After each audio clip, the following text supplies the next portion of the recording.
morning, everybody. I'm back over at my terrace garden, just transplanting some things. We got a decent amount of rain yesterday, last night. It actually just stopped. So even though I don't have any water over here, I feel that it's safe to transplant because the ground is so wet and the ones that I'm transplanting are still dormant, so they haven't really woken up anyway. So I want them to wake up in their new spot. So back here at the top of my middle terrace, I transplanted a bunch of penstemon that used to be over there in my shade garden, and I felt like it would do better if it was getting more sun. So I want to try it over here and see what it does this year. I already forgot what I moved. I transplanted some hosta. That's up there. I'm not going to bother showing you that because that's still mostly underground. I don't know. I don't remember in my last video if I had finished transplanting all of the lamb's ear, but I have finished that, so I'll get up and try to show you here. But first, let me just walk down and kind of show you what everything's looking like. So this is my Jade Parade sand cherry, and it's all budded up. It's going to shoot out its leaves soon, and then it has the most beautiful white flowers every spring. This bed is full of this kind of creeping sedum, which I think is really pretty, and I like it coming over. I realize that this doesn't look great, but kind of letting this just naturally die off because a lot of the green seems to come back even when it looks dead like that. But anyway, so that'll start perking up here really soon. There's a peony on that side and a peony on this side, and I don't think either one of them have ever bloomed yet. And I'm starting to think it's because I planted them in this bed, and then I put this kind of rock,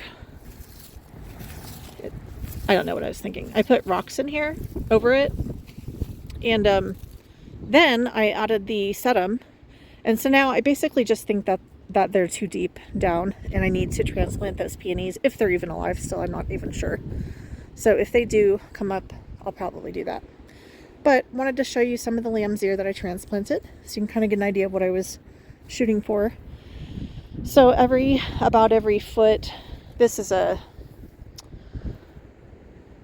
Artemisia. I don't know if you guys remember, I had a really big Artemisia right here last year. Pretty sure that this is a baby of it because my Artemisia that was right here last year just like all of a sudden died in like August. And I thought for sure it wasn't coming back. And then this little guy shot up. So that's cool because I really like this plant and it gets really big. So anyway, as I was saying, every like 6 inches or so, sometimes closer, because I end up having a lot more little divisions than I thought I was going to. But I planted in this lamb's ear, and then by midsummer, this should be a solid border going all the way across and all the way across on that level as well of just lamb's ear. Here's what all the iris is looking like. So that's going to be pretty. That's one of the very first things that blooms in my garden is the bearded iris. These right here that you're seeing that are little green clumps, those are salvia. I believe that's a purple.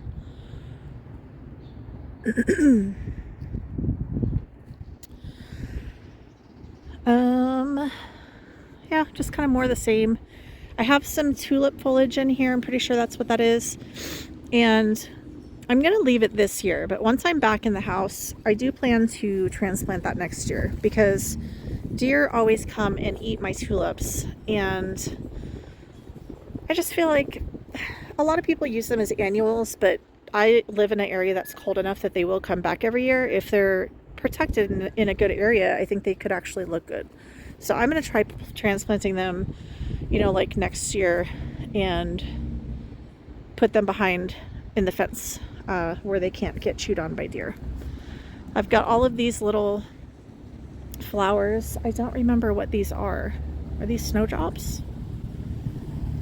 Sorry. I planted a bunch of bulbs and I don't even know what they are. Here's that clump of penstemon. So there's like 3 or 4 different varieties. There's one right there. There's one right there. There's a big one that I broke into like 3 different clumps over there. And then I think I have one more variety that's kind of on that side against the wall. So this should come up in a decent sized clump, but they won't all be the same, but that's okay. Most of this green stuff here is my orange lilies, my ditch lilies as they call them. I made a decision about a week ago. I am planning to pull all of these out this year, but not until after they bloom. Did I tell you this already? I think I might have mentioned this on my last video, but I was reading up about how terribly invasive they are, and over at my rental house, there's so much of this. Oh my God, it's coming up all over the yard. And I didn't realize it because when I moved in there last year, I think it was past its bloom time. But anyway, now that I'm seeing how much is over there, I might try to tackle it over there too and dig it up. But geez, orange daylilies, it's really bad invasive in our area, and I need to find something to replace them with. I think they're so beautiful. It's such a shame. I want, you know, sort of that same effect of something that's tall and colorful, especially since this is like at the back of the border.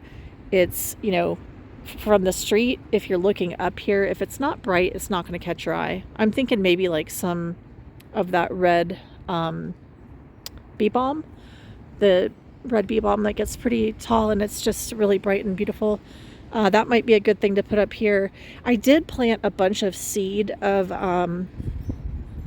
blanket flower. It's that really pretty orange native.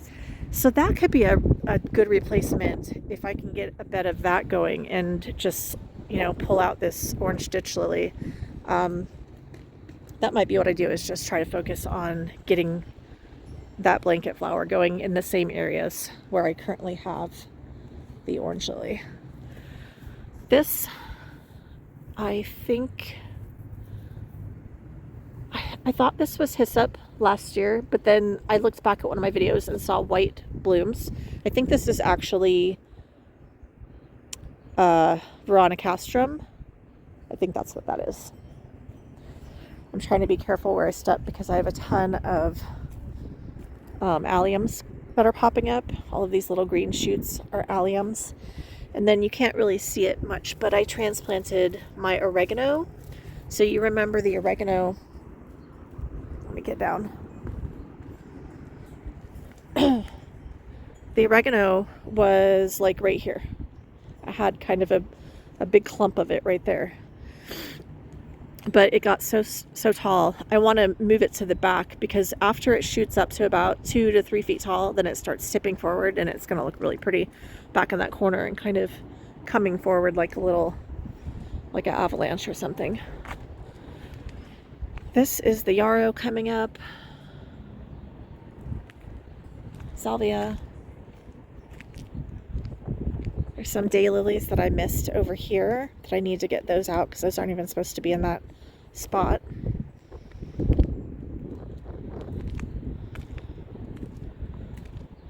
I transplanted this is my tall pink dianthus that was behind my pink yarrow over there, but the yarrow got so tall that you could never see the dianthus. So I decided to move it over here by this clump of pink salvia. And then next to the pink salvia, I have more pink yarrow. They look so good together. The pink profusion or whatever it's called salvia next to the hot pink yarrow. Oh my goodness, it's one of my favorite things ever. And this dianthus is a very similar color, so I think it's going to look really good there. Another plant I want to move into this area, maybe right in this spot, is up there. I have a pink Gara, and I think that it will look really nice next to the sedum area. There's just something about it that I think is going to, I don't know, my brain just tells me put it right there. I've got a bunch of more alliums. You see those popping up back there? So I planted a lot more alliums this past fall than I've ever had before. One of the reasons is, yes, I think they're pretty, but that's not really the main reason. It's because the deer. I have to find things that the deer won't eat. So alliums, daffodils, hyacinth, these are some bulb type things that the deer won't eat. Whereas my tulips, they just keep eating them.